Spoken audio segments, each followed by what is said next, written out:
Hey everybody, Phil Easy here. We're getting into fall. There's less and less things we're doing. We're just wrapping the garden up. I've got all the garlic in. It's underneath some of this straw. But what I do have left that I wanted to take you through today was the bulbils. I have a previous video on them. Check it out above. I'm going to do the actual planting today. So why don't you come along and we'll get that done. Thanks for joining me. Don't forget to hit the subscribe button, the notification bell, and smash the thumbs up. Let's go. So what we have here are what are called bulbils. These come from when your garlic plant, if you don't cut the scape or the flower off, a whole bunch of these will form on every single one of them. And these are genetic clones, matches to the actual garlic that we grew.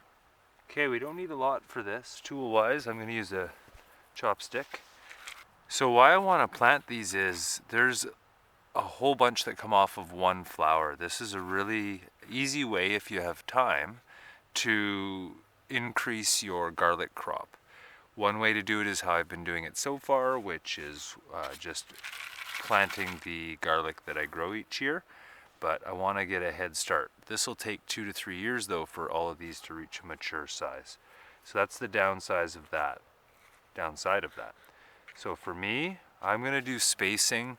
My spacing usually was 7 inches. I've reduced it in my regular garlic to about 4 inches this year. And because these are so small and they're not going to get that big, I don't think it's necessary to do huge spacing. I'm going to use this chopstick to create the holes and also to lay it out.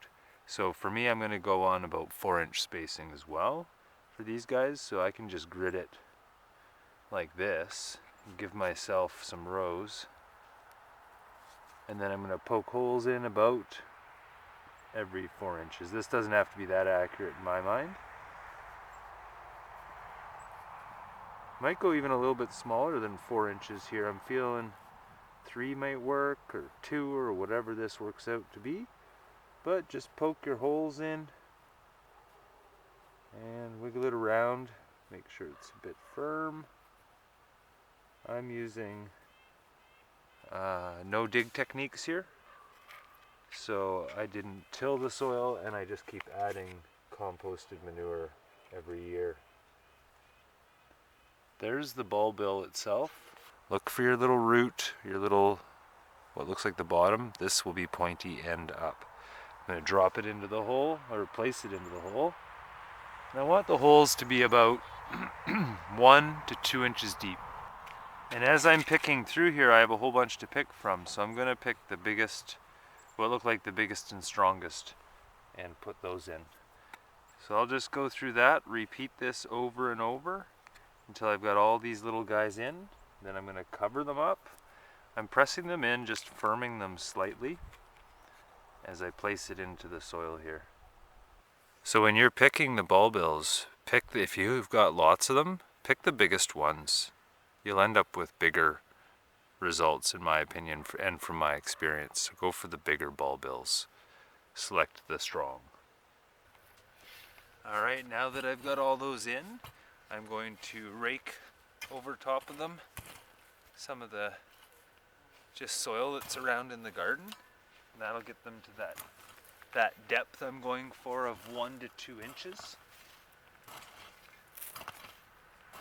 You want to get them in before frost, ideally a little bit earlier than I've done, so the roots can establish a little bit before. So I'm getting these, so they're going to be about 1 inch to 2 inches in depth. Depending on how cold your climate is, you may go slightly deeper. There we go. And then the other thing I'm going to do, as you'll see in a second, is I'm going to grab some straw, hay, leaves, whatever you have for a mulch to put over top. That'll help keep moisture in, help protect in the spring, help keep the weed growth down as well. So what I've got here is some spoiled, not good hay. A friend of ours, their horse, this hay got wet as it was getting taken off the field. The horses don't like it, so I was able to you can get this really cheap if you ask around. I'm just going to spread this a layer about 1 to 2 inches as well.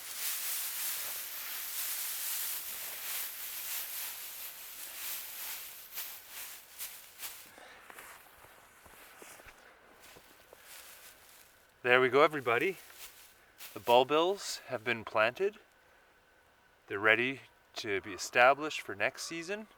They've been put to bed, nice and comfy. Yeah, maybe not, but they're good to go. So thanks for checking out the video on planting the bulbils. It's that simple, that easy. Really cheap way to increase your crop. I probably have in this one little space here, I probably have about another 50. And every year that'll quadruple. So there we go. Thanks for watching, everybody. Hit the subscribe button, notification bell, smash the thumbs up. We'll see you soon. Take care. Bye.